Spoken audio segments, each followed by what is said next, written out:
Good morning students. हम लोग जो चैप्टर कर रहे हैं उसका नाम क्या है? Breathing and exchange of gases. कल हमने देखा था कि रेस्पायरेशन का मैकेनिज्म कैसे होता है, कैसे जो ऑक्सीजन है वो एंटर करती है और कैसे कार्बन डाइऑक्साइड जो है वो लंग्स के थ्रू बाहर आती है। ठीक है, तो आज हम देखेंगे कि ये जो गैसेस का एक्सचेंज है वो कैसे होता है। एक्सचेंज ऑफ गैसेस गैसेस जो है वो एक दूसरे के साथ में एक्सचेंज कैसे करती हैं।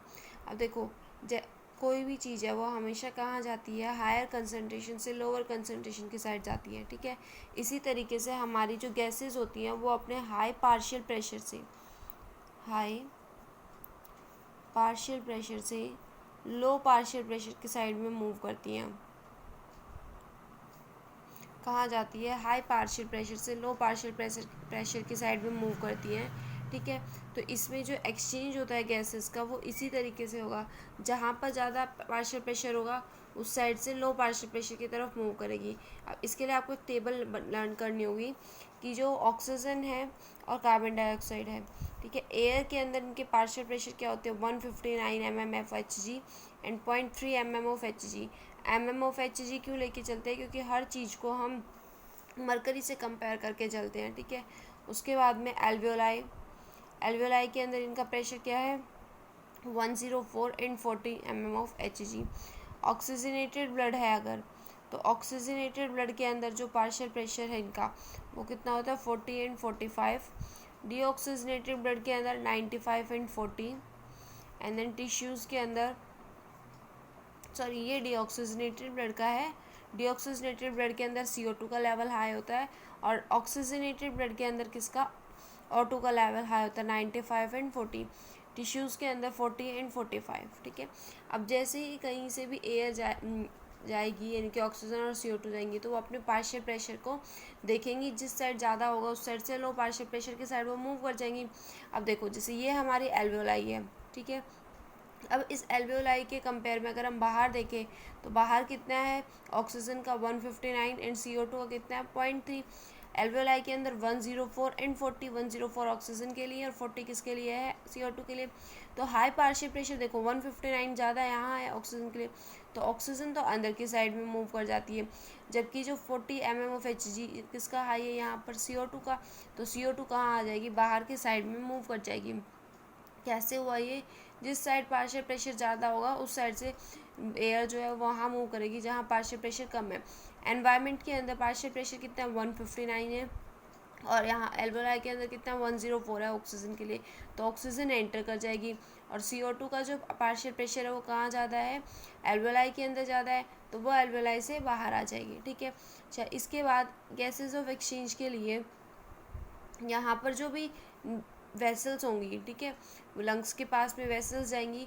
उन वेसल्स में देखो जो हमारे पास में ब्लड होगा उसको ऑक्सीजनेटेड होने के लिए आया है, वो ऑक्सीजनेटेड होने के लिए आता है लंग्स के पास। तो ये किस तरीके का ब्लड है? ये भी फिलहाल अगर हम इस पोर्शन के अंदर, हाफ पोर्शन के अंदर मान के चलते हैं कि डीऑक्सीजनेटेड ब्लड है, तो डीऑक्सीजनेटेड ब्लड का जो प्रेशर होगा वो कितना होगा? 40 ऑक्सीजन के लिए और 45 किसके लिए? कार्बन डाइऑक्साइड के लिए।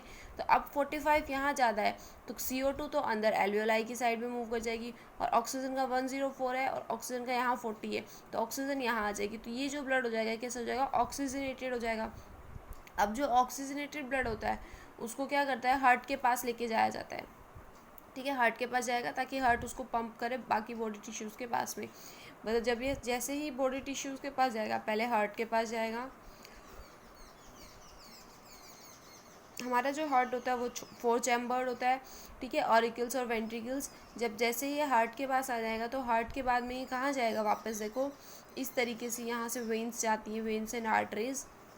ये हम सर्कुलेशन के अंदर देखेंगे कौन सी वेन है कौन सी आर्टरी है। ठीक है, ये टिश्यूज़ के पास जाएगा। अब जैसे ही टिश्यूज़ के पास जाएगा तो टिश्यूज़ को ऑक्सीजन सप्लाई करनी होती है। ऑक्सीजन सप्लाई करनी है यानी कि ऑक्सीजन का प्रेशर यहाँ कम होता है। कितना होता है? 40 होता है और कार्बन डाइऑक्साइड का 45 होता है। जबकि यहाँ हमने क्या देखा था? जो ये ऑक्सीजनेटेड ब्लड हो गया था तो इसका 95 एंड 40 हो चुका था पार्शियल प्रेशर। 95 से 40 इस साइड मूव करेगा एंड 45 से 40 इस साइड, यानी कि ये कैसा हो जाएगा? अब डीऑक्सीजनेटेड ब्लड हो जाएगा।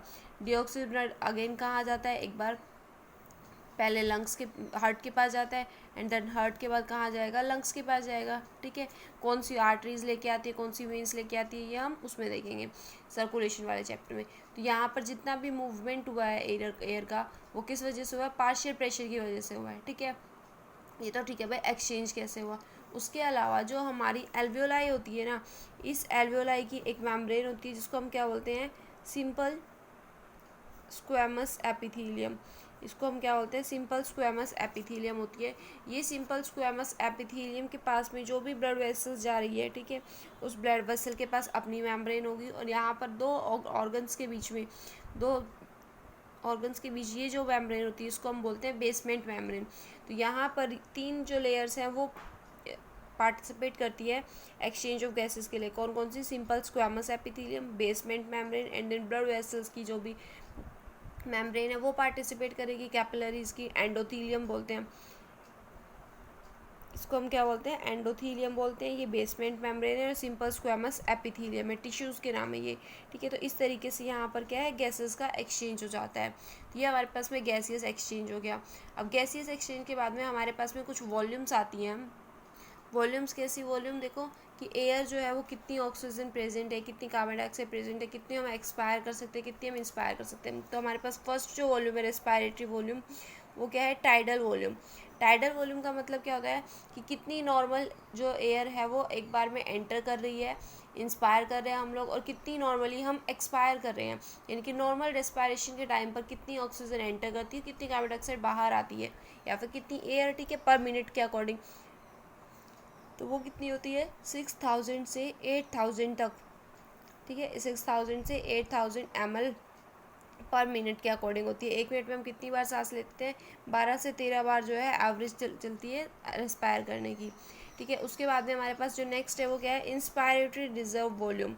नेक्स्ट क्या है हमारे पास में, आईआरवी। आईआरवी की फुल फॉर्म क्या होती है, इंस्पायरेटरी रिजर्व वॉल्यूम, कि नॉर्मल इंस्पायरेशन के बाद, ठीक है, हम कितना फोर्सिबल एक्सपायरेशन करते हैं, हम सांस लेने के बाद में और एक्स्ट्रा कितना सांस ले सकते हैं उस सांस के टाइम पर जो हमारी एयर एंटर करती है, वो क्या है हमारी इंस्पायरेटरी रिजर्व वॉल्यूम 2500 ml हो सकती है वो, ठीक है, 2500 ml से 3000 ml तक हो सकती है। इसके बाद में आती है हमारे पास में एक्सपायरेटरी रिजर्व वॉल्यूम। जिस तरीके से हम इंस्पायर कर सकते हैं फोर्सिबल, उसी तरीके से हम फोर्सिबली एक्सपायर भी कर सकते हैं। तो फोर्सिबल एक्सपायर जो होता है हमारा एक्सपायरेशन, उस टाइम पर जो वॉल्यूम बाहर निकलती है एयर की, ठीक है, उसे हम क्या बोलते हैं, ERV या फिर एक्सपायरेटरी रिजर्व वॉल्यूम। ये कितनी होती है, 1000 से लेकर 1100 ml तक हो सकती है, क्या हमारी एक्सपायरेटरी रिजर्व वॉल्यूम। इसके बाद आता है हमारे पास में रेजिडुअल वॉल्यूम। रेजिडुअल वॉल्यूम का मतलब क्या है कि हम कितनी एक्सपायरेशन कर सकते थे, फोर्सिबल एक्सपायरेशन के बाद भी हमारे लंग्स के एल्वेलाई के पास में क्या बचती है, एयर बचती है। क्यों, ताकि हमारी जो एल्वेलाई है वो कोलैप्स ना करे, क्योंकि अगर एल्वेलाई कोलैप्स कर गई तो उसके बाद में एक्सचेंज ऑफ गैसेज इम्पॉसिबल है, ठीक है। तो रेजिडुअल वॉल्यूम जो है वो कितना है, फोर्सिबल एक्सपायरेशन के बाद जो एयर हमारी बॉडी के अंदर एल्वेलाई में बचेगी कितनी होती है, लगभग 1100 ml से लेके 1200 ml तक होती है, ठीक। इसके बाद में हम ये जो हमारी रेजिडुअल वॉल्यूम है, IRV, ERV और टाइडल वॉल्यूम, इन सबको अगर ज्वाइन कर लेते हैं, इन सबको कंबाइन कर लेते हैं, हमारे पास में कुछ वॉल्यूम्स आती हैं। जैसे फर्स्ट है हमारे पास में इंस्पायरेटरी कैपेसिटी। ये सारी क्या थी, हमारे पास वॉल्यूम थी। अब हम पढ़ेंगे कैपेसिटीज़ के बारे में। इंस्पायरेटरी कैपेसिटी का मतलब क्या है, नॉर्मली कितना इंस्पायर कर सकते हैं और उसके बाद फोर्सिबल कितना इंस्पायर कर सकते हैं, वही तो कैपेसिटी होगी इंस्पायर करने की। तो अगर हम टाइडल वॉल्यूम प्लस IRV को जोड़ दें तो हमारे पास कौन सी आ जाएगी, इंस्पायरेटरी कैपेसिटी आ जाएगी। ऐसे हमारे पास एक्सपायरेटरी कैपेसिटी। एक्सपायरेटरी कैपेसिटी का मतलब क्या है, नॉर्मल कितना एक्सपायरेशन कर सकते हैं, यानी कि tidal volume plus ERV forcible expiration कितना कर सकते हैं, तो ये क्या हो जाएगी, एक्सपायरेटरी कैपेसिटी हो जाएगी। फिर हमारे पास आता है फंक्शनल रेजिडुअल कैपेसिटी, कि कितनी जो वॉल्यूम है वो एक्सपायर करने के बाद में भी रेजिडुअल रह रही है। एक तो नॉर्मली जो हमने एक्सपायर किया, ठीक है, उसको छोड़ दें हम, उसको लेफ्ट करने के बाद हमारे पास एक्सपायरेटरी रिजर्व वॉल्यूम बचती है एंड देन कौन सी बोलती है, रेजिडुअल वॉल्यूम बचती है। इन दोनों को हम जोड़ दें तो हमारे पास क्या बचेगा, फंक्शनल रेजिडुअल कैपेसिटी बचेगी। इसके बाद आता है हमारे पास में वाइटल कैपेसिटी। वाइटल कैपेसिटी का मतलब क्या है, मैक्सिमम वॉल्यूम ऑफ एयर जो कोई भी पर्सन जो है फोर्सिबल एक्सपायरेशन के बाद में इंस्पायर कर सकता है, ठीक है।